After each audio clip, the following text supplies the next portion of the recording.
அன்பார்ந்த கேப்டன் தொலைக்காட்சி நேயர்களுக்கு வணக்கம். அரசியல் சதுரங்கம் என்ற நிகழ்ச்சிக்கு உங்களை அன்புடன் வரவேற்கின்றேன். தமிழக அமைச்சர்கள் ஓ பன்னீர்செல்வம், நத்தம் விஸ்வநாதன், பழனியப்பன் ஆகியோரை காணவில்லை என்று சமீப காலமாக ஊடகங்கள் எழுதி வருகின்றன.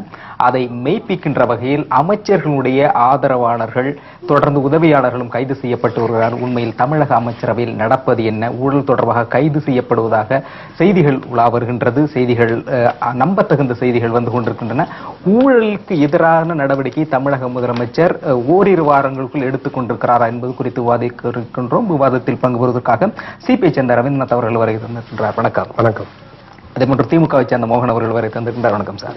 அதே போன்று இந்திய தேசிய முஸ்லீம் லீக்கை சேர்ந்த ஜவஹர் அவர்கள் வரை தந்திருக்கின்றார். வணக்கம் சார். அதே போன்று லோக் சத்தாவை சேர்ந்த ஜெகதீஸ்வரன் அவர்கள் வரை தந்திருக்கின்றார். வணக்கம் சார். இப்போ ஒரு வாரத்திற்குள் ஐவர் அணியில் முக்கியமாக சொல்லப்படுகின்ற மூவர் நத்தம் விஸ்வநாதன், ஓ பன்னீர்செல்வம், பழனியப்பன் இவர்களை காணவில்லை, வீட்டுச் சிறையில் இருக்கிறார் என்ற செய்திகள் வந்து கொண்டிருக்கிறது. இதையடுத்து அவருடைய உதவியாளர்கள் தொடர்ந்து கைது செய்யப்பட்டு வருகிறார்கள். வழக்குகள் பதிவு செய்யப்பட்டு ஊழலின் அடிப்படையில் கைது செய்யப்பட்டு வருகிறார்கள். ஒருவேளை தமிழக முதலமைச்சர் ஊழலுக்கு எதிராக நடவடிக்கை எடுக்க தொடங்கி இருக்கிறாரா?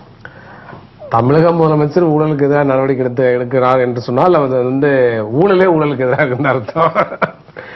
என்ன அது நீங்க சொல்ற மாதிரி ஒரு விஷயத்தை எடுத்துக்கோ. ஊழல் வழக்கு பதிவு செய்யப்பட்டு அதற்கு அடிப்படையில் அதாவது தன் மீது உள்ள மெகா ஊழலை மறைப்பதற்கு அந்த மாதிரி சின்ன சின்ன நடவடிக்கை எதுவும் எடுத்து மக்களை ஏமாத்திருக்கான முயற்சி நடக்குதான்னு தெரியாது நமக்கு.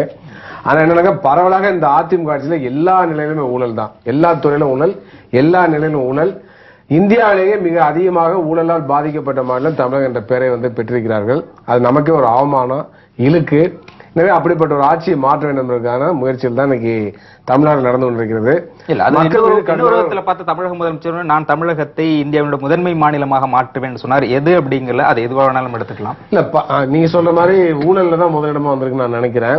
பல துறையில தமிழ்நாடு பின்னோக்கி போயிருக்கு. பீகாரை விட, உத்தரப்பிரதேசை விட, சத்தீஸ்கரை விட, பல மாநிலங்களை விட தொழில்துறையாக இருக்கட்டும் பல்வேறு துறையில பின்னோக்கி போறதை நம்ம பார்த்துருக்கிறோம். அது புள்ளிவரங்கள் பல்வேறு செய்தித்தாளே வந்திருக்கு. அதுக்கு அடுத்த விஷயம் என்னன்னாக்க நீங்க சொல்ற மாதிரி இதுல ஐவர் அணி, ஆறு அணி, 7 அணி எல்லாம் கிடையாது. இது ஒரே ஒரு அணி தான். அது அதிமுக ஒரு ஜனநாயக கட்சியை ஏற்றுக்கொள்ள முடியாது. அது ஒரு அப்பட்டமான ஒரே ஒருவரை மட்டுமே மையமாக வைத்த எல்லாமே ஜெயலலிதா தான் என்று சொல்லக்கூடிய ஒரு கட்சியா தான் இருக்கு. அது அரசியல் கட்சியா இருக்கட்டும், அதாவது அதிமுக என்ற கட்சியா இருக்கட்டும், அரசா இருக்கட்டும், எல்லாமே ஒன் உமன் ஆர்மி அப்படின்னு தான் சொல்லணும். அதை அந்த அளவுக்கு தான் இன்றைக்கு செயல்பாடு இருக்கிறது. எனவே எப்ப வேணாலும் யார் வேணாலும் வச்சுவாங்க, யார் வேணாலும் தூக்கி போடுவாங்க. அது யாரும் கேட்க முடியாது. அதெல்லாம் அமைச்சரை தொடர்ந்து மாத்திட்டு இருக்காங்க. திடீர்னு ஹெல்த் செக்ரட்டரிஸை மாத்துவாங்க. இந்த மாதிரி பல அமைச்சரவை மாற்றம் அப்படிங்கிறது பல்வேறு விஷயங்களை பேசலாம். அப்போ சார் உங்கள்கிட்ட இப்போ ஒரு வாரத்திற்குள் 2 வார காலமாக தொடர்ந்து ஒரு வார காலம் மிகப்பெரிய அளவில் இந்த மூவரையும் காணவில்லை என்று எல்லா பத்திரிகைகளும் ஊடகங்களும் தொடர்ந்து எழுதி வருகின்றன, பேசி வருகின்றன. அதன் அடிப்படையில் கைது செய்யப்பட்டு கொண்டு வருகிறது. இது தொடர்பாக உங்களுடைய கருத்து? பொதுவாகவே இந்திய அளவிலே பார்த்தீங்கன்னா இன்னைக்கு ஊழல் மலிந்த ஒரு அமைச்சகம் எங்க இருக்குன்னா அது தமிழ்நாடு தான். நீங்க கிட்டத்தட்ட அவங்க ஆட்சியிலேயே 25 முறை அவங்க 25 அமைச்சர்களை நீக்கியிருக்காங்கன்னா என்ன அடிப்படை? ஒண்ணு ஊழலா இருக்கும், இல்ல அங்க அட்மினிஸ்ட்ரேஷன் தெரியாம இருக்கலாம். ஆனா மொத்தமாக பாத்தீங்கன்னா ஒன்லி ஊழல் தான். அந்த ஊழல் அடிப்படையில் 25 பேர் நீக்கியிருக்காங்கன்னா அந்த துறையில் ஊழல் செய்யப்பட்டிருக்கிறது தானே அர்த்தம். அது மட்டும் இல்லாம ஊழல் செய்யப்பட்டதன் அடிப்படையில் அவர்கள் நீக்கப்படவில்லை, நீக்கப்பட்டிருக்கிறார்கள். அந்த செய்தி தான் வந்திருக்க தவிர ஊழல் செய்தார் என்பதற்காக நீக்கப்பட்டார் என்று அது மறைக்கப்பட்டிருக்கிறது. ஊழல் இப்ப நீங்க எங்க எல்லா இடத்துலயும் ஊழல். இப்ப நீங்க ஒரு சிறந்த நிர்வாகம் வேண்டும் என்பதற்காக ஒரு துறையை எடுத்துட்டீங்கன்னா அந்த துறையில நீங்க ஏதாவது ஒரு பதவி நீங்க இப்போ அப்பாயின்மெண்ட் போடணும்னா எல்லா ஸ்டெப்லயும் நீங்க ஊழல், அதாவது எல்லா இடத்துலயும் நீங்க பணம் கொடுத்தாதான் நீங்க ரீச் ஆக முடியும் அந்த போஸ்டுக்கு. அந்த அடிப்படையில் தான் நீங்க சொன்ன குற்றச்சாட்டுல நீங்க இப்ப சொன்னீங்க இல்லையா, அதாவது ஓ பன்னீர்செல்வமாக இருந்தாலும், நத்தம் விஸ்வநாதமாக இருந்தாலும், அதாவது இவங்க 3 பேர் சீனி கந்தசாமி, போயஸ்காரனுடைய முன்னாள் ஊழியர் ரமேஷ்குமார், அதுக்கப்புறம் சிவகாசியை சேர்ந்த சிவகுமார் ஆகிய 3 பேர் கைது செய்யப்பட்டிருக்காங்க. இப்போ அவங்க கைது செய்யப்பட்டதுல இருந்து வெளியே வந்த தகவல் டாக்டர் கலைஞர் அவர்கள் இன்னைக்கு அறிக்கையாக கூட வெளியிட்டு இருக்காரு. அதுல என்ன சொல்றாருன்னா, அதாவது பல கோடி ரூபாய் அதாவது இன்றைய தினம் நடைபெறுகின்ற தேர்தலில் இவங்க கிட்ட லிஸ்ட் இருக்கு. இந்த லிஸ்ட்ல 3 பேர் தேர்ந்தெடுப்பாங்க. அந்த 3 பேருக்கிட்டையும் பல கோடி ரூபாய் கலெக்ட் பண்ணதா தான் குற்றச்சாட்டு. அந்த பணம் அதெல்லாம் பதுக்கப்பட்டிருக்கிறது எப்படின்னு அந்த இதுல அறிக்கையில கொடுத்திருக்காரு. சோ அப்போ எல்லா துறைகளும் ஊழல் மட்டும் இல்லாம தன்னுடைய கட்சிக்காரனிடமிருந்து பணம் பெற்று இல்ல இது அறிக்கைங்கிறது இந்த விஷயத்தில் திமுக அமைச்சர்களை கையாண்டவதும் அதிமுக அமைச்சர்களை கையாண்டவதும் அப்படிங்கிற போறது அதிமுக எப்படி கையாண்டு கொண்டிருக்கிறது. அங்க வந்து முதலமைச்சர் மட்டும்தான் அமைச்சர்களுக்கு அமைச்சர், எல்லா அமைச்சர்களுக்குமே அவர் தான் அமைச்சர். தனிப்பட்ட முறை பெயருக்காக மட்டும் அமைச்சராக இருக்கலாம். திராவிட முன்னேற்ற கழகத்தை இல்ல அதுதான் சொல்ல வர அமைச்சர்கள் திராவிட முன்னேற்ற கழகத்தில் அமைச்சர்கள் அந்த துறை சார்ந்து பணியாற்றுவார்கள். ஆனாலும் கூட அந்த துறையின் நிமித்தம் ஊழலோ எந்த புகார் வந்தாலும் முதலமைச்சரை கூட கேள்வி கேட்க முடியாது. ஒரு குறுநில மன்னர்களை போர் அவர்கள் வைத்ததுதான் சட்டம். அந்த மாவட்டத்தை மீறி அல்ல அந்த துறைகளை மீறி முதலமைச்சரை கேள்வி கேட்க முடியாத அளவிற்கு அவர்கள் கோலோச்சினார்கள் என்ற ஒரு குற்றச்சாட்டும் இருந்தது. மறுக்க முடியுமா? அந்த இடத்துல குற்றச்சாட்டு இல்ல, அதாவது உண்மைங்கிறீங்க. Efficient person. இப்போ நீங்க திராவிட முன்னேற்ற கழக அமைச்சர்கள் இருந்தவங்க நான் வந்து துறை சார்ந்து அவர்கள் பணியாற்றினார்கள். என்னுடைய கேள்விங்கிறது துறை சார்ந்து பணியாற்றினார்கள், அதுல வந்து சந்தேகம். ஆனாலும் அந்த துறையில் இருக்கின்ற ஊழல்கள் தொடர்ந்து நடைபெற்றுக் கொண்டிருக்கிறது. குறிப்பாக கடந்த திமுக ஆட்சியில் பெரிய அளவில் நிலங்கள் வந்து அபகரிக்கப்பட்டது அப்படின்னு ஒரு குற்றச்சாட்டுகள் எல்லா அமைச்சர்கள் மீதுமே நீக்கமர இருந்திருக்கிறது. ஆனால் அதை எதிர்த்து முதலமைச்சர் கேள்வி கேட்க முடியாத சூழல் இருந்தது.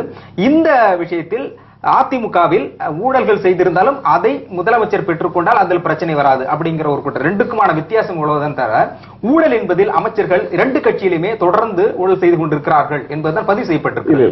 அதாவது நீங்க குற்றம் சாட்டுறதுக்காக திமுக குற்றம் சாட்டு இல்ல. அப்போ நீங்க சொல்லுங்க, இப்போ திமுக ஆட்சியில் நீங்க இப்போ இருக்கிற திமுக ஆட்சியில் முதலமைச்சர் அமைச்சர்கள் மீது எந்த அமைச்சர் மீது நடவடிக்கை எடுத்திருக்கிறார்? அவங்க தவறு பண்ணாதான் நடவடிக்கை எடுக்க முடியும்.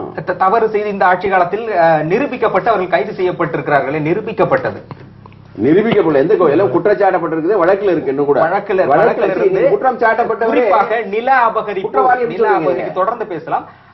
இது தொடர்பாக அமைச்சர்கள் திடீரென்று காணவில்லை என்று எழுதப்பட்டு வருகிறது. அது தொடர்ந்து கைது, அவர்கள் உதவியாளர்கள், நெருக்கமானவர்கள், ஆதரவாளர்கள், எம்எல்ஏக்கள் என்பது பதவி நீக்கம் தொடர்ந்து ஒரு பெரிய பட்டியல் நீண்டு கொண்டிருக்கிறதுக்கான காரணம் என்ன?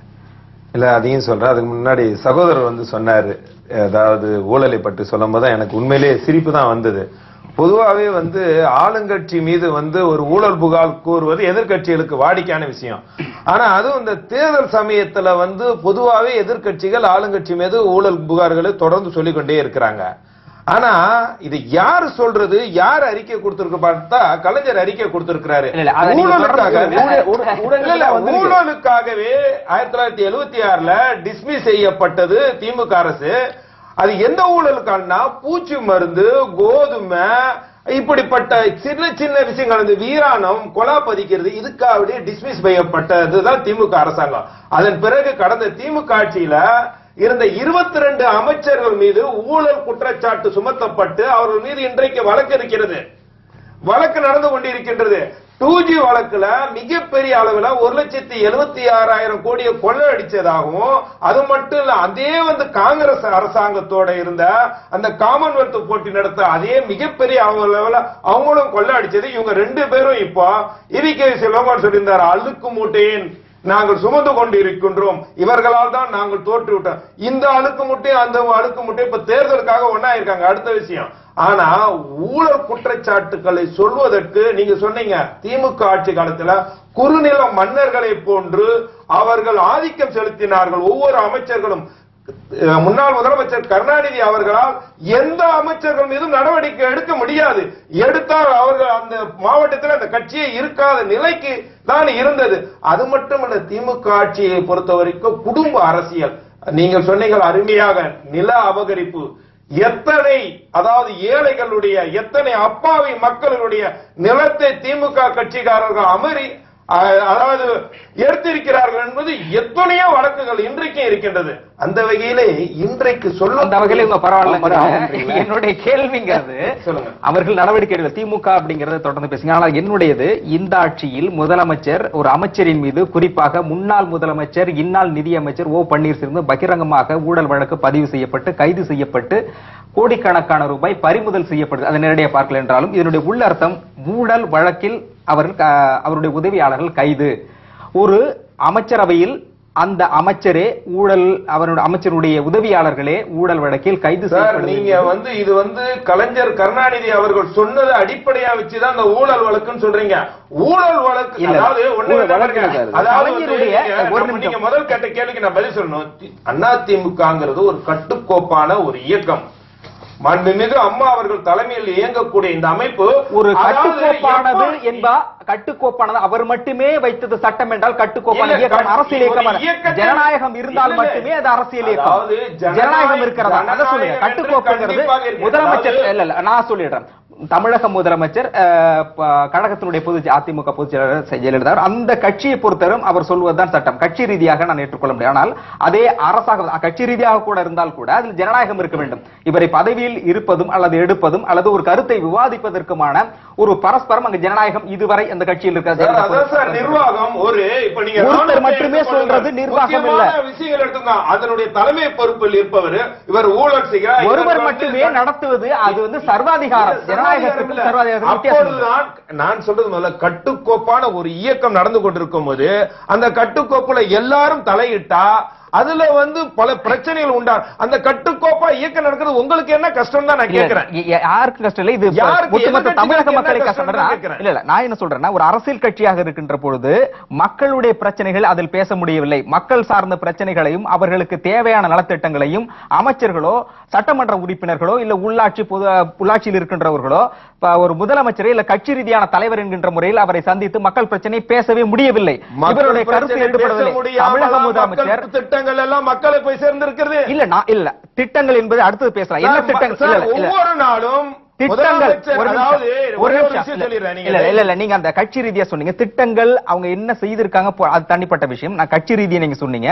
அப்போ கட்சி என்பது உள்ளுக்குள் எந்த சட்டமன்ற உறுப்பினர் இல்ல மாவட்ட செயலாளர்கள் எத்தனை முறை ஒரு அரசியல் சார்ந்து கட்சி தலைவர் என்கின்ற முறையில் அவரிடம் பேசி ஒரு பொதுவான ஒரு முடிவுக்கு எடுத்திருக்கிறார்கள் சார். அதற்காகத்தான் 234 தொகுதியிலும் 234 தொகுதி வேட்பாளர்கள் சந்திப்பும் அரை மணி நேரத்தில் சொல்ல முடியும்னா உலக சாதனையை விட இன்றைக்கு முதலமைச்சருக்கு உளவு பிரிவுகள் இருக்குது. அவர்கள் இந்த வேட்பாளர் இவருக்கு தேர்ந்தெடுக்கப்பட்டால் இவர் மக்களுக்கு நல்ல செய்வாரா என்று அத்தனை விஷயங்களும் அவர்கள் கையில வச்சிருக்காங்க. கட்சி ரீதியான உளவுத்துறையை நம்பிதான் நீங்க சொல்றதை அடிப்படை. அதாவது ஒரு மனிதனுக்கு ஒரே ஒரு இந்த ஊர்ல இருக்கிற ஒரு சின்ன ஊர்ல இருக்கக்கூடிய மக்களை கூட ஒரு மனிதனா முழுமையா புரிஞ்சுக்கிற முடியாது. அப்படி இருக்கும்போது தமிழ்நாடு முழுக்க இருக்கக்கூடிய உளவுத்துறை பயன்படுத்தலாம். நீங்க முதல்ல உளவுத்துறை அரசாங்கத்தினுடைய உளவுத்துறை இல்ல, தனிப்பட்ட முறையிலே அவர்கள்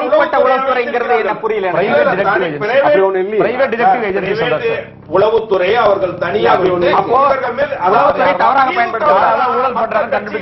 அப்படி இல்ல சார். யாராவது ஒரு வேட்பாளர் பணம் கொடுக்கிறாரா அவர் வேட்பாளர் அறிவிக்கிறது. ஆனா அப்படி இல்ல. அதிமுகவை பொறுத்தவரை ஒரு வேட்பாளர் அறிவிக்கிறதா அந்த வேட்பாளருடைய தகுதி என்ன, அவர் மக்கள் பணி செய்திருக்கிறாரா, தூய்மையானவரா என்ற அடிப்படையில் தேர்ந்தெடுக்கிறது. சசிகலா குடும்பம் முடிவு பண்ணா அவங்க தான் குற்றச்சாட்டு. நீங்க சொல்ற அதே அடிப்படையில் வர 234 தொகுதிக்கான வேட்பாளர் அரை மணி நேரத்துல நீங்க நேர்காணல் முடிச்சிட முடியுமா? உங்களுக்கு என்ன கஷ்டம்?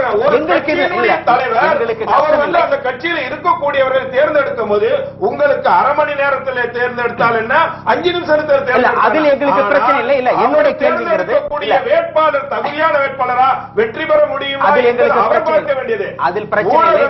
எதிர்கட்சிகளோ பார்க்க வேண்டிய நான் சொன்னது அது அவருடைய தனிப்பட்ட கட்சி ரீதியான விஷயம். அதில் நாங்கள் தலையிடலாம். ஆனாலும் அந்த கட்சியில் ஜனநாயகம் இல்லை என்பதற்கு சொன்னேன். ஜனநாயகம் என்ன? ஜனநாயகம் எடுத்தவன தடி எடுத்தவன தண்டக்காரனை எடுத்து பேசுறது ஜனநாயகம். ஜனநாயகம் என்பது ஒரு தலைமையை ஏற்று கட்டுக்கோப்பா நடந்து கொள்வதும் ஜனநாயகம். சர்வாதிகாரம் அது சர்வாதிகாரம். தலைமையை ஏற்று ஒரு நிமிஷம் நான் சொல்றேன். ஒரு நிமிஷம் எத்தனை வருஷம் நான் சொல்றேன் பேசலாம். ஒரு தலைமை ஏற்று அந்த தலைமை சொல்வதை கட்டுக்கோப்புடன் அல்லது கட்டுப்பாட்டுடன் அதை தொடர்ந்து அதை மட்டுமே ஏற்றுக்கொள்வது என்பது சர்வாதிகாரம். கீழே இருக்கிற பொறுப்பில் இருப்பவர்கள் உறுப்பினர்கள் அவர்கள் சொல்வதை ஏற்று ஒரு தலைமை நடந்தால் அது ஜனநாயகம். அப்போ நீங்க சொல்றது ஒரு கட்டுப்பாடு என்று பேர் வச்சிருக்கீங்க. இருக்கக்கூடியவர்கள் நீக்கினதுக்கு அப்புறம் அந்த கட்சியை நீக்கப்பட்டவர் இதுவரைக்கும் அந்த தலைமையை குறை சொல்லி இருக்கிறாரா, அந்த கட்சியை விட்டு வெளியே போயிருக்கிறாரா? இல்லை. பழக்கருப்பையா 4.25 வருடம் அந்த ஆட்சியிலே எல்லாத்தையும் அனுபவித்து விட்டார். அவருக்கு இந்த முறை திமுக துறைமுக தொகுதியில் சீட்டு கிடைக்கும். ஏன்னா சார் 4.25 வருஷம் எல்லாத்தையும் எல்லாத்தையும் அனுபவித்து விட்டு அவர் இல்ல, ஏன் இல்ல, முன்னாடி நீங்க சொன்னது கூடாது? அப்போ இல்ல பேசுவதற்கு உரிமை இருக்குன்னா அவர் நான் இங்க பாருங்க, முதல்ல அவர் வந்து அந்த தொகுதி மக்களுக்குள்ள உறவே அவர் கையாளவில்லை. அந்த தொகுதி மக்களுக்கு கையாளப்பட விடவில்லை என்பதுதான் அவருடைய குற்றச்சாட்டு. இல்ல, அவரு தொகுதி இல்ல, நம்மளுடைய மக்களுடைய விஷயம் அதுல தாண்டி போது இந்த விஷயத்தை பொறுத்தவரை வரைக்கும் கைது செய்யப்பட்ட நீங்க சொல்ற மாதிரி கலைஞர் அவர்கள் கொடுத்த அறிக்கையின் அடிப்படையில் சொல்லல. நீலாங்கரையில் கைது செய்யப்பட்டது என்பது வழக்கு பதிவு செய்து கைது செய்யப்பட்டிருக்கிறார்கள். அமைச்சர் சண்முகநாதன் உதவியாளர் கிருஷ்ணமூர்த்தி வழக்கு பதிவு எந்த வழக்கு வேலைவாய்ப்பு வாங்கி தருவேன், வேலைவாய்ப்பு பெற்று தருவேன் என்று பணம் வாங்கியது, கட்சி பதவிக்காக பணம் வாங்கியது, டிரான்ஸ்ஃபார்ம் அதாவது ஒரு இடத்திலிருந்து மற்றொரு இடத்திற்கு பதவிகளை பரிமாற்றம் செய்வதன் அடிப்படையில் பணம் கொடுக்கப்பட்டிருக்கிறது என்பதன் மூலமாக வழக்கு பதிவு செய்யப்பட்டு அதன் அடிப்படையில் கைது செய்யப்பட்டது. நீங்க என்ன தெரிஞ்சுக்கணும்டா, இது நல்ல ஆட்சி, நல்ல நிர்வாகம். ஏனென்றா திமுக ஆட்சியில இப்படி எத்தனையோ ஒரு நிமிஷம் இப்போ யாரும் கைது செய்யப்படுவதில்லை, யார் மீது நடவடிக்கை. ஆனால் இன்றைக்கு கிருஷ்ணமூர்த்தி 61 நிமிஷம் இல்ல இந்த கேள்விக்கு நீ பதில் சொல்லுங்க. அமைச்சர்களுடைய ஒரு அமைச்சருடைய உதவியாளர் முழுமையாக 4.5 ஆண்டு காலம் இது போன்ற விஷயங்களுக்காக கோடிக்கணக்கான ரூபாயை வாங்கியிருக்கிறார் என்று கைது செய்தால் அப்ப அமைச்சர் ஊழல் செய்திருக்கிறாரு, பணம் ஒரு அமைச்சர் செய்யக்கூடிய அந்த அமைச்சரை வந்து செய்துட்டாருங்கிறது வந்து ஒரு அடிப்படையில ஒருவர் செல்லக்கூடிய குற்றம். நீங்க செய்வது கரெக்டா? இன்னைக்கு அமைச்சரை நீங்க கைது செய்திருந்தால் ஓகே. இப்போ இந்த 3 அமைச்சர்களையும் கைது செய்திருந்தால் சொன்னவர் அமைச்சர் சரியா போய் சேர்ந்த உதவியாளர்கள் தான் குற்றச்சாட்டு. ஆனால் அவர் உதவியாளராக கேள்விக்குறி. அமைச்சர் சொல்லியிருக்காரா இவர் என்னுடைய உதவியாளர் என்று? அமைச்சருடைய உதவியாளர், அமைச்சருடைய உதவியாளர் 100 பேர் 200 பேர் அவர்கிட்ட இருப்பாங்க. அவங்க எல்லாம் ஒரு அமைச்சர் உதவியாளர் எத்தனை பேர் இருக்க முடியும்? நேரடி உதவியாளர் நேரடி உதவியாளர் இல்ல, அரசாங்க நிறைய பேர் இருப்பாங்க. அரசாங்கத்தினுடைய உதவியாளர் தனிப்பட்ட முறையில நான் அமைச்சருடைய உதவியாளர் என்று கட்சிக்காரங்க சொல்லிக் கொண்டு இருப்பது அது எல்லா கட்சியும் கோடிக்கணக்கான ரூபாய் ஒரு அவருக்கு பணியாற்றுகின்ற ஒருவர் கைது செய்யப்படுகின்ற கைது அதற்கு காரணமான அமைச்சரை கைது செய்திருக்க வேண்டும். சார் அவரு குற்றம் சொன்னவரே அமைச்சர் மீது குற்றம். சரி இப்ப சொல்லுங்க, இப்ப 3 அமைச்சர்கள் எங்க இருக்கிறாங்க? அது ஏன் சார் உங்களுக்கு அதாவது இல்ல தனிப்பட்ட பன்னீர்செல்வம் அவர்களை நான் கேட்கவில்லை. எங்களுடைய முன்னாள் முதலமைச்சர் எங்கே? தேர்தல் விதிமுறை என்னைக்கு அமல்படுத்தப்பட்டதோ அப்பே காணோம். இல்ல அன்றையிலிருந்து அவர் அமைச்சர் இல்லை.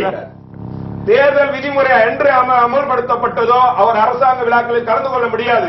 ஒரு கட்டுக்கோப்பான ஒரு தலைவர் கட்சியுடைய பொதுச் செயலாளர் உத்தரவிடுகிறார், இந்த நேரத்தில் நீ இதை செய், இந்த நேரத்தில் நீ இதை செய். அந்த வகையிலே அவர் தேர்தல் அறிக்கையை தயார் பண்ணி இருக்கலாம். இல்ல ஏற்கனவே அதிமுகவிலே தேர்தல் வேலைகள் தொடங்கிவிட்டன. அது முக்கியமான பொறுப்பெடுத்து நீங்க சொல்ற இந்த உங்களுடைய அறிவுபூர்வமான அதே வழிக்கு நானே வந்து கேட்கிறேன். அப்போ தேர்தல் பணிகளில் மும்முரமாக இருக்கின்ற பொழுது இதுவரை ஏற்கனவே கூட்டணி கட்சிகள் சந்தித்து பேசுகின்ற பொழுது எல்லா இடங்களிலும் இருந்த ஓ பன்னீர்செல்வம் இப்பொழுது ஜனநாயகம். ஒரு சமயத்துல இவர் இருப்பார், ஒரு சமயத்துல இவர் இருப்பாரு. எல்லாத்தையும் ஒரே டைம்ல பர்மனண்டா இவரே வச்சிருக்கணும் விதி இல்ல.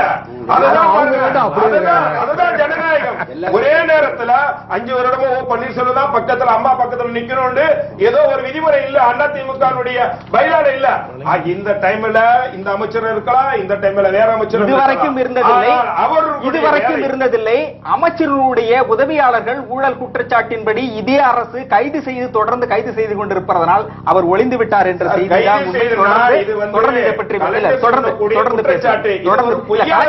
கலைஞருடைய குற்றச்சாட்டை பற்றி வழக்கு பதிவு செய்து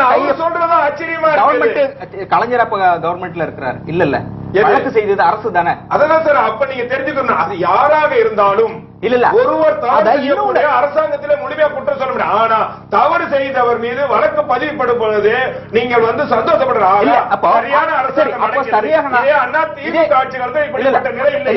இப்போ அதே அரசாங்கம் ஓ பன்னீர்செல்வத்துடைய தம்பி ஏற்கனவே ஒரு தலித் ஒரு பூசாரி ஒருவர் வந்து இவர் தான் காரணம் தற்கொலை செய்தார். ஏன் எந்த நடவடிக்கை வழக்கு இருக்கு சார்? வழக்கு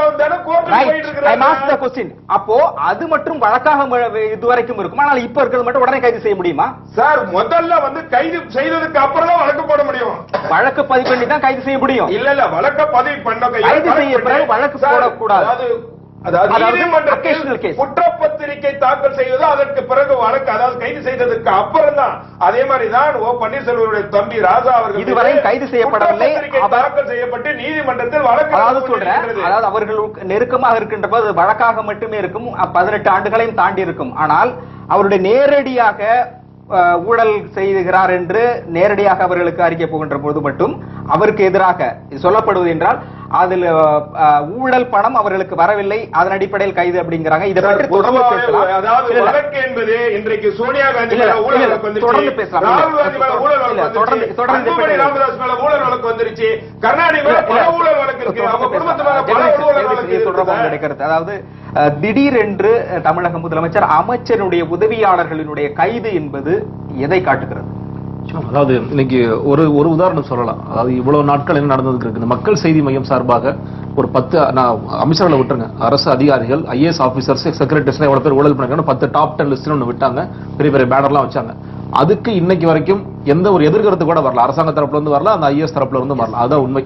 இது இல்லாம நிறைய பொதுப்பணித்துறை சார்பா வச்சாங்க, எந்த அமைச்சர்கள் ஊழல் பட்டியல் மக்கள் செய்தி மையம் வெளியிட்டாங்க. இப்போ அவங்க தரப்புல சொல்ற இதெல்லாம் வந்து பொய் புகார்கள், பொய் புகார்லாம் அவர் மேல கேஸ் போட்டுருக்கணும் இல்லையா, அது கூட பண்ணல. இல்ல அது எங்களுக்கு பிஸியா இருக்கும், அதனால நாங்க பொய் புகார்னா அவர் வந்து நம்ம மேல ஒருத்தர் அவதூறு பேசியிருக்காரு, ஒரு அவதூறை தாண்டி ஒரு ஊழல் பண்ணிருக்காருன்னு ஒரு ஐஏஎஸ் ஆபீசர் மேல பண்ணிட்டு சும்மா இருந்துட முடியுமா? அவங்க வந்து இல்ல நாங்க செய்யல அப்படிங்கறத ப்ரூவ் பண்ண வேண்டிய இடத்துல இருக்காங்க, அது பண்ணல. அது ஒரு உதாரணம். அதுதான் சொல்றேன், அதிமுக இருக்க நாங்க வந்து பிஸியா இருக்கோம், அவங்களும் பிஸியா இருக்கான்னு யார் வேணா என்னன்னு சொல்லிட்டு போங்க. சார் இப்போ தேர்தல் விதிமுறை அதாவது இன்னொன்னு, இன்னைக்கு நத்தம் விஸ்வநாதன் அவருடைய இது மட்டும் கதை மட்டும் எடுத்துக்கலாம். அதாவது இன்னைக்கு அதானி குழுமத்துல சைன் பண்ணாங்க சூரிய ஒளி மின்சக்திக்காக 7 ரூபாய் 1 பைசாக்கு நம்ம அக்ரிமெண்ட் போட்டிருக்கோம். இப்போ மகாராஷ்டிரால போடும்போது மொரிஷியஸ் நிறுவனம் 5 ரூபாய் 5 பைசா கொடுத்தாங்க. அதே இடத்துல அதானி நிறுவனம் 6 ரூபாய் 4 பைசா கொடுக்கும்போது இல்ல அந்த நிறுவனத்தை நாங்க வாங்கிக்கிறோம், மொரிஷியஸ் நிறுவனத்தை வாங்கிக்கிறோம் சொன்னாங்க. அதை பார்த்ததுக்கு பிறகுதான் நீங்க எதிர்க்கட்சிகள் எல்லாருமே பேசினாங்க, இது வந்து பயங்கரமான ஊழல் நடந்திருக்குன்னு. ரொம்ப வெளிப்படையா தெரிகிற விஷயம், ஒரு 5 ரூபாய்க்கு ஒரு நிறுவனம் கரண்ட் கொடுக்க ரெடியா இருக்காங்க, ஆனா நீங்க 7 ரூபாய்க்கு எதுக்காக போய் வாங்குறீங்க? அப்ப அரசாங்கத்திற்கு, அரசு அதிகாரிக்கு, அமைச்சருக்கு ஒரு கமிஷன் போகுது. இப்ப சொல்ல போற விஷயம் என்னன்னு கேட்டீங்கன்னா, இன்னைக்கு ஏன் நத்தம் விஸ்வநாதன் வந்து பின்னுக்கு தள்ளப்பட்டிருக்காருன்னா, அந்த அதானி குழுமம் கார்டனுக்கு 300 கோடி ரூபாய் கொடுத்து விட்டாங்க. அதில் இவர் கொண்டு போய் சேர்த்தது 180 கோடி ரூபாய் மட்டும் தான். 120 கோடி இவரே வச்சுக்கிட்டாரு.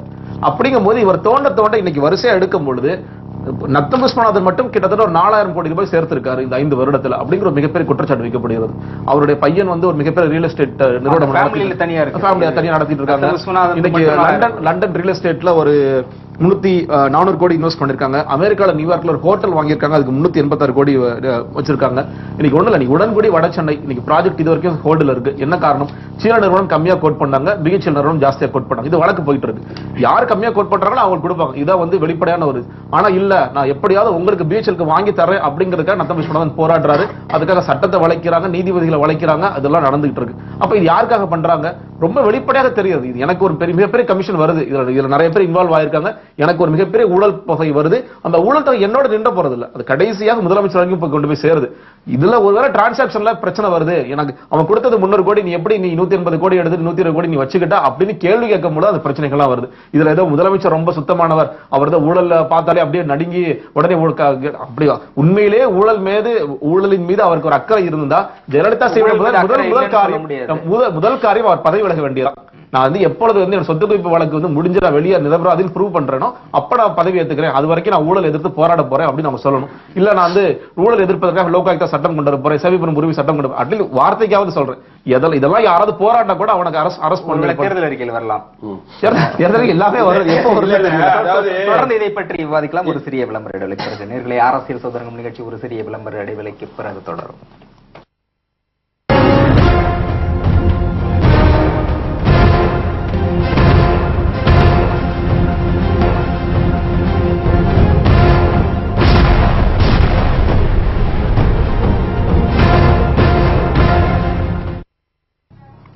நேர்களை அரசியல் சதுரங்கம் நிகழ்ச்சி தொடர்கிறது. இந்த நிகழ்ச்சியில் தமிழக அமைச்சரவையினுடைய செயல்பாடுகள் குறித்தும் காணாமல் போன அமைச்சர்கள் குறித்தும் விவாதித்துக் கொண்டிருக்கின்றோம். சார், இப்போ இந்த விஷயத்தில் தொடர்ந்து அமைச்சர்கள் மீது, அமைச்சர்கள் உதவியாளர்கள் மீது ஊழல் புகார்கள் சொல்லப்பட்டு வருவதும், இதற்கு முன்பாக அமைச்சர்களுடைய செயல்பாடுகள், அமைச்சரவையினுடைய மாற்றங்கள், குறிப்பாக அமைச்சர் என்று சொல்கின்ற பொழுது அமைச்சர்களை அனைத்தையும் சேர்த்த ஒரு பெரிய பொறுப்பை வகித்துக் கொண்டு தமிழக முதலமைச்சருடைய அமைச்சர் ரீதியான செயல்பாடுகள்.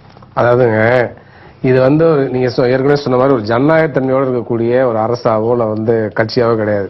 இது எல்லாமே வந்து அவங்க தனிப்பட்ட நபர் தான். அதை வந்து நினைக்க அமைச்சர்களை வந்து கைது செய்ய, அமைச்சர் உதவியாளர்கள் கைது பண்ணுறாங்க, அது மறைமுகமாக பேரம் பேசுவதற்கு. நீ வந்து இவ்வளவு பணம் ஆயிருக்கு, இவ்வளவுதான் கொடுத்துருக்க, மீதியை கொடுக்கல அப்படிங்கிறத மறைமுகம் மிரட்டக்கூடிய போக்கு தான் நம்ம அதை பாக்குறோம். அதனால போக போதான் உண்மையில் வெளியில வரும். அதனால இன்னைக்கு வந்து நான் ஏற்கனவே சொன்ன மாதிரி அதிமுக அப்போ நீங்க ஜனநாயக முறைப்படி இல்ல அப்படின்னு சொல்றீங்க, அந்த கருத்தை ஏற்றுக்கொள்ளலாம். ஆனாலும் திமுக அப்படிங்கறதுல ஜனநாயகம் இருப்பதாக அனைத்து கட்சி பிரச்சனைகளும் விவாதிக்க முடியுது. அடித்து உதைத்து ரத்தம் சொட்டக்கூடிய டேபிளால எடுத்து அடிக்கிறது ஜனநாயகம்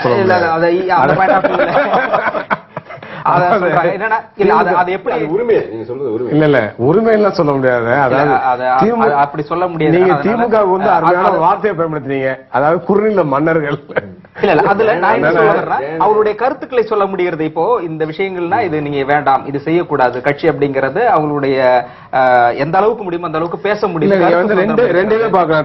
ரெண்டு இருக்கு, திமுகவுல கருத்து சுதந்திரம் இருக்கு, அதுவும் ஒத்துக்க மாட்டேங்கிறீங்க. இதுல வந்து கருத்து சுதந்திரம் ஒருத்தவங்க தப்ப ரைட் அவங்க பண்றாங்க, இதுவும் ஒத்துக்க. அப்ப எப்படி இருக்கணும்? அதாவது அதிமுக வந்து முழுமையான ஒரு சர்வாதிகார போக்குள்ள கட்சி.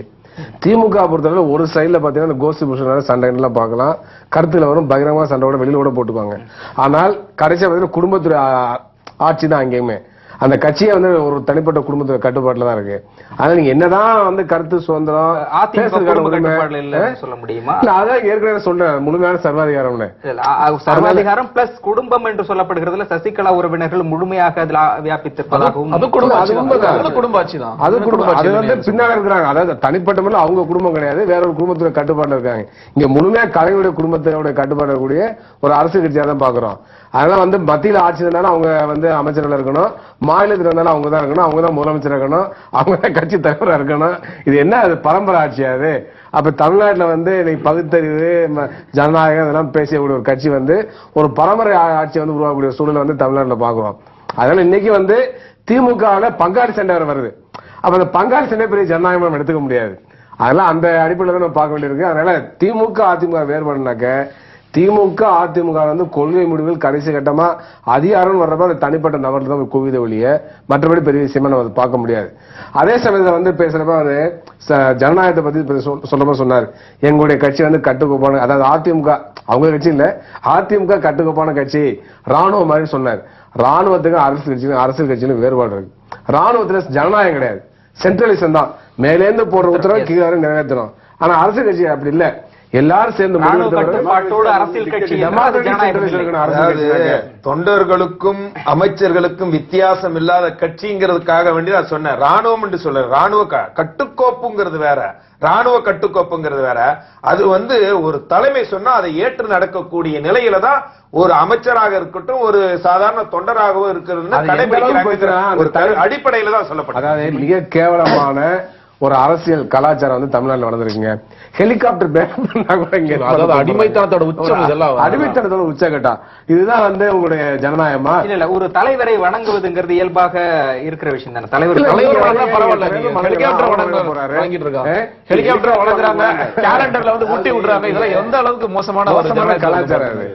பொதுவாக இந்த ஆட்சியில வழிபாடு கடந்த 5 ஆண்டு காலத்துல நீங்க டைம்ஸ் ஆஃப் இந்தியாவில் சொல்றாங்க பாருங்க, 21 பெரிய மாநிலத்துல இருந்து எடுக்கும்போது இன்னைக்கு 20வது இடத்துல வந்து தமிழ்நாடு இருக்கு.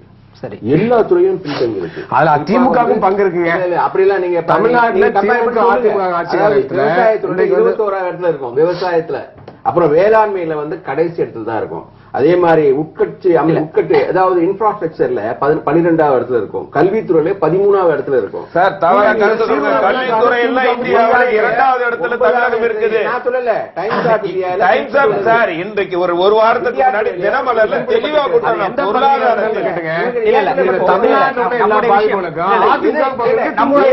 அதாவது சுற்றுலாத்துறையிலும் முதலிடத்தில் இருக்கு, கல்வித்துறை 2வது இடத்துல இருக்குது, மருத்துவத்துறையிலும் முதலிடத்தில் இருக்குது. இல்ல, அமைச்சரவையினுடைய செயல்பாடுகள் அமைச்சர்களை முதலமைச்சர் எப்படி கையாளுகின்றார்? நீங்க ஒரு நாட்டினுடைய குடிமகன் வந்து ஒரு முதலமைச்சரை சந்திக்கணும், கலைஞரை சந்திக்க முடியுது, ஜெயலலிதா அம்மையை சந்திக்க முடியுமா? அப்படி சந்திக்காத ரெண்டு கட்சிக்குமான அடிப்படை வித்தியாசம். இவர்களை சந்திக்க முடியும், சந்திச்சாலும் ஒண்ணும் நடக்காது. அவங்க சந்திக்க முடியறதுல எதுவும் நடக்கிறது இல்ல. அடிப்படையில சந்திச்சாலும் நீங்க மனு கொடுக்கலாம், நீங்க விசாரணை அவ்வளவுதான். இல்லையா விசாரணை பண்ணி அதை வந்து தீர்ப்பு அப்படி நடந்திருந்தால் மக்களை சந்தித்து மக்களுடைய பிரச்சனையை கேட்டு அறிந்து திமுக தலைமை, அதாவது தமிழக முதலமைச்சராக கடந்த முறை இருந்த கலைஞர் அவர்கள் நடவடிக்கையில் இறங்கியிருந்தால் தமிழக மீனவர் பிரச்சனைக்கு தீர்வு கண்டிருக்கும், காவிரி பிரச்சனைக்கு தீர்வு கண்டிருக்க முடியல. எல்லா பிரச்சனையும் தீர்வு. நீங்க கடந்த முறை வந்து எல்லா பிரச்சனைகளும் அவருக்கு சென்று இருக்கிறது தவிர 3 முறை பேச்சுவார்த்தை நடத்திருக்கோம். அதைத்தான் நான் சொல்றேன். பேச்சுவார்த்தை மட்டுமே பேச்சுவார்த்தை அளவுக்கு செல்கிறது, நடைமுறைக்கு வருவதில்லை, தீர்வு காணப்படுவதில்லை.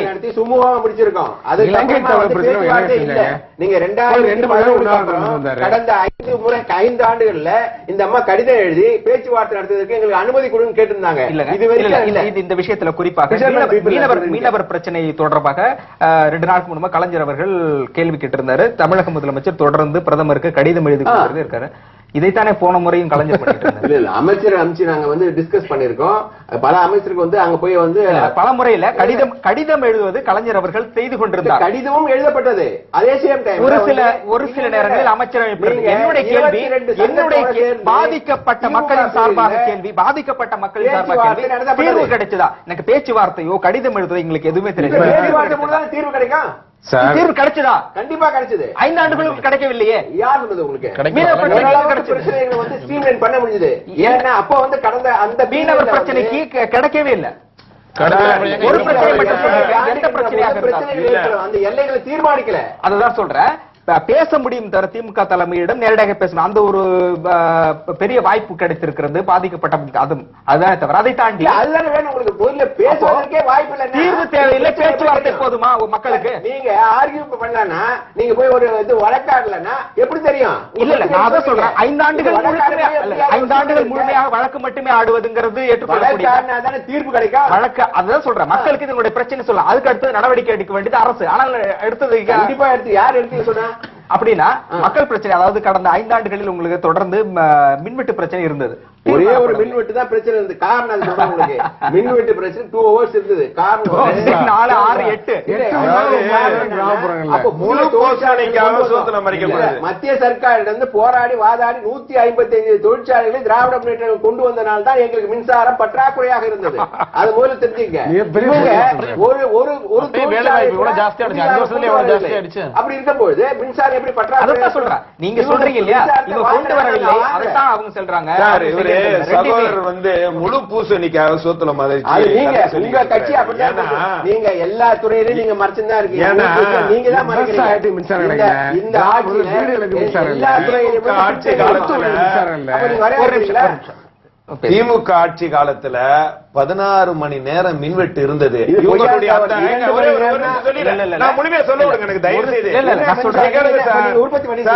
இன்றைக்கு அன்னைக்கு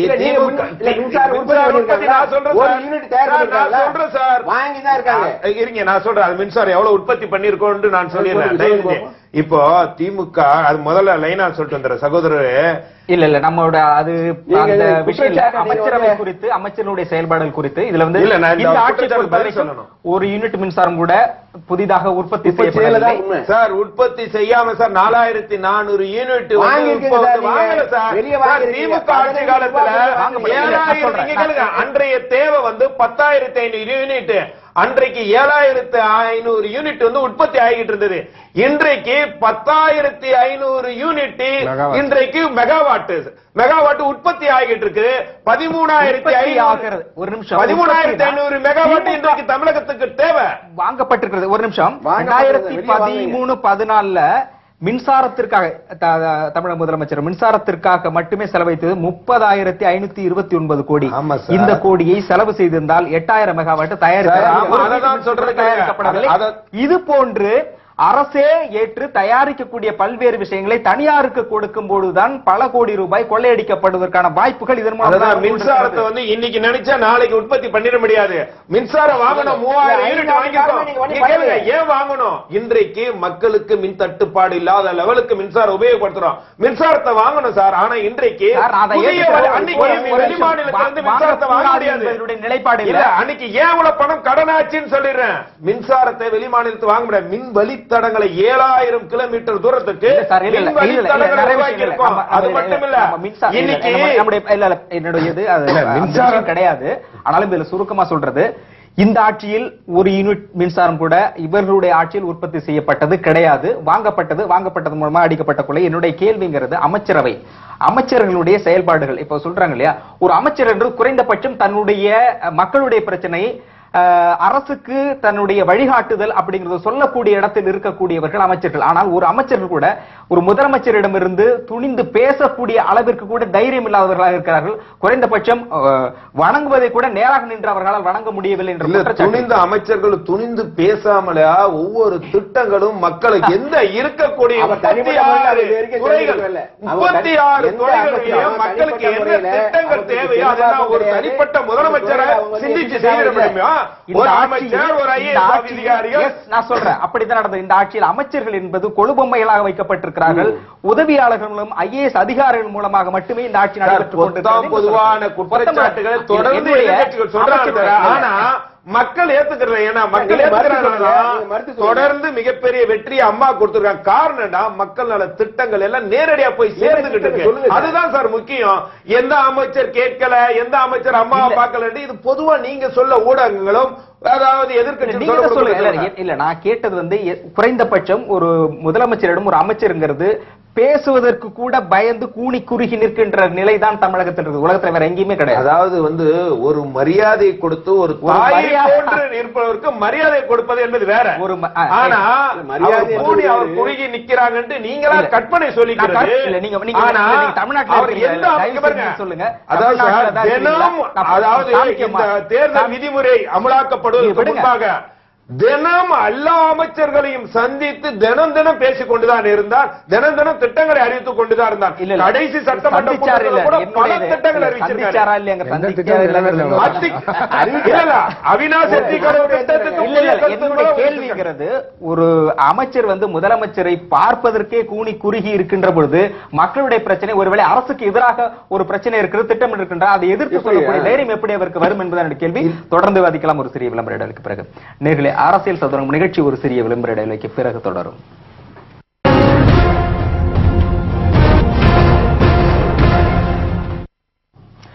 அரசியல் சதுரங்கம் நிகழ்ச்சி தொடர்கிறது. நிகழ்ச்சியில் தமிழக அமைச்சரவையின் செயல்பாடுகள் குறித்தும் காணாமல் போன அமைச்சர்களை பற்றி விவாதித்துக் கொண்டிருக்கின்றோம். சார், இப்போ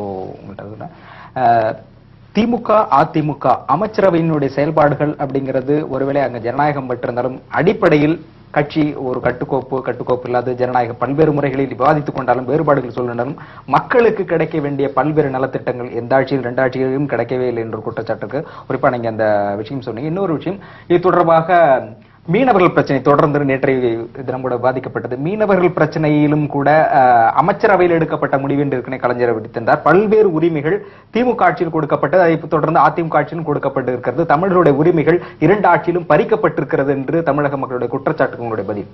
அதாவது திமுக மத்தியிலும் மாநிலத்திலும் மத்தியில 9 ஆண்டு காலம் மத்தியில மிகப்பெரிய அளவில் இருந்தது.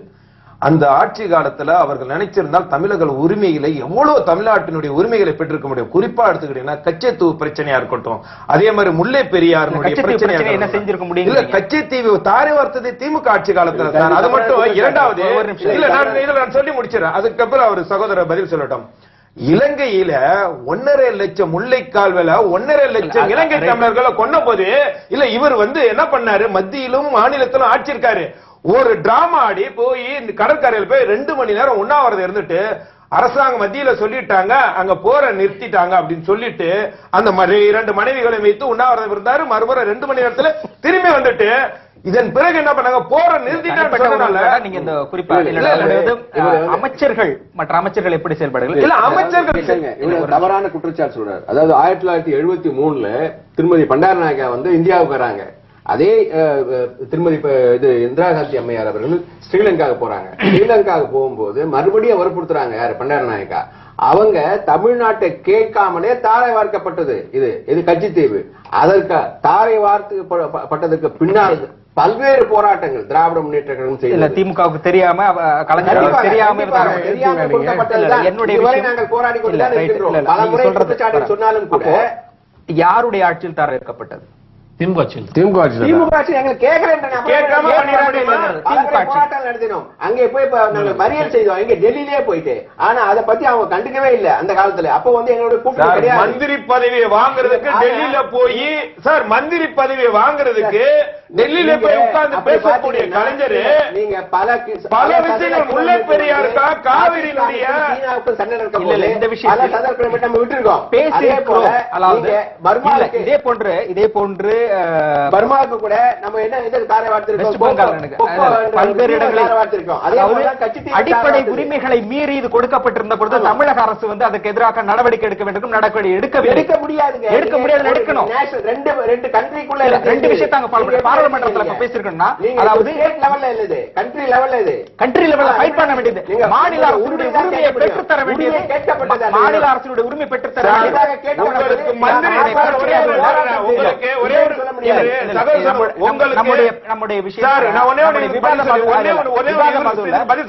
உங்களுக்கு மந்திரி பதவி வேணுங்கிறதுக்காண்டி கலைஞர் போய் டெல்லியில உட்கார்ந்து எனக்கு இந்த மந்திரி பதவி வேணும்ட்டு டிமாண்ட் பண்ணி வாங்கிட்டு வரக்கூடியவர் கச்சத்தீவுக்காக இருக்கட்டும், காவிரி பிரச்சனைக்காக வரைக்கும் மத்திய அரசாங்கத்தை எந்த வகையில ஒரு வற்புறுத்தி இருக்காரு. மீனவர் பிரச்சனையாக இருக்கு போராடி போராடின கதையெல்லாம் மக்களுக்கு தெரிஞ்சதுக்கு அப்புறம் தான் அதனாலதான் போன ரெண்டு கட்சிகளுமே இதுல வந்து 2011 கச்சத்தீவு மீட் பண்ணி சட்டமன்றத்திலேயே தீர்மானம் நிறைவேற்ற முடிந்ததா? இலங்கை தமிழர்களுக்கு ஆதரவா தீர்மானம் நிறைவேற்ற முடிந்ததா?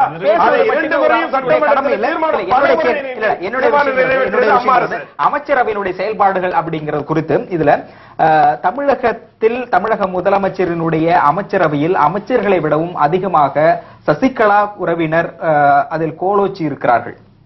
அத அவங்களே வந்து 2796 ஏற்கனவே சொல்லியிருந்தாங்க. என்னுடைய இந்த தோல்விக்கு, அரசியல் தோல்விக்கு முக்கிய காரணம் சசிகலா மற்றும் அவருடைய குடும்பத்தினுடன் இருந்த தொடர்பே அப்படின்னு சொல்லிட்டு, ஆட்சி காலத்திலும் அரசியலிலும் இவர்கள் அதிகார மையமாக இருந்தார்கள், சட்ட திட்டங்களை மீறி செயல்பட்டார்கள் என்று சொல்லி ஒதுக்கி வைத்த தமிழக முதலமைச்சர் ஜெயலலிதா திரும்ப எந்த அடிப்படையில் அவர்கள் தண்டிக்கப்பட்டார்களா, திரும்ப எதற்காக சேர்த்துக் கொண்டார்? ஒரு நண்பரும்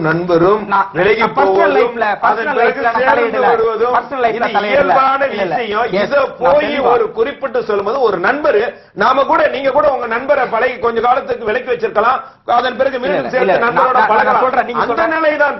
நான் ஏற்றுக்கொள்கிறேன். ஒருபடி அதிகமாக போய் முன்னாள் நண்பர் என்று சொல்லி கூட கலைஞர் அவர்களும் ஜெயலலிதா அவர்களும் பரஸ்பரம் உறவு கொண்டாடி அவர்கள் ஒருவர் வீட்டுக்கு ஒருவர் சென்று பழகலாம், பிறந்த நாள் வாழ்த்து சொல்லலாம். நான் அதை ஏற்றுக்கொள்கிறேன், நட்பு ரீதியில் ஏற்றுக்கொள்கிறேன்.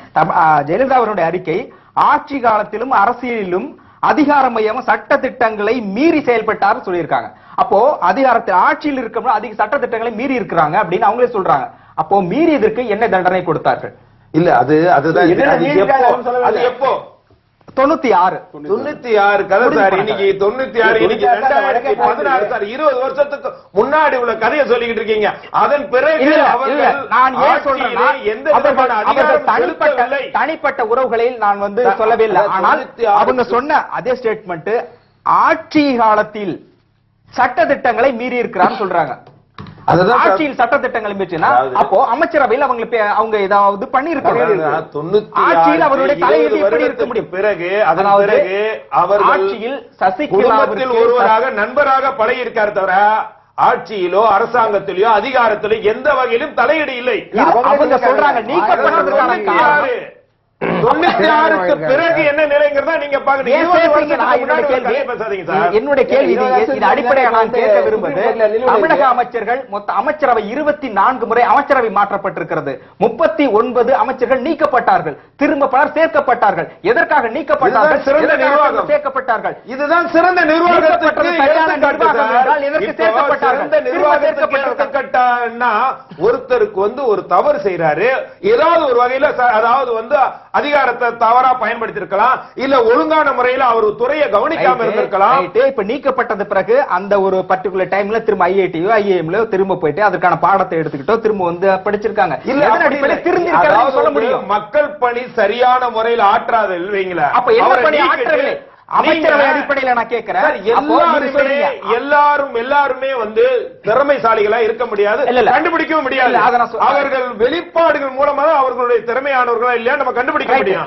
அந்த வெளிப்பாடு தெரிஞ்சு அவர்களை நீக்கிறதும் அவர்கள் மீண்டும் வந்து அதை வந்து தனிப்பட்ட கட்சி ரீதியாக நான் கேட்கல. அப்போ ஒரு அமைச்சர் செயல்பாடுகள் சரியில்லைன்னா நீக்கிறதுக்கான காரணத்தை சொல்றேன். இந்த இது செயல்பாடு சரியில்லை என்பதெல்லாம் நீக்கி இருக்கிறேன். அமைச்சரவை என்பது வெளிப்படைத்தன்மை தேவை.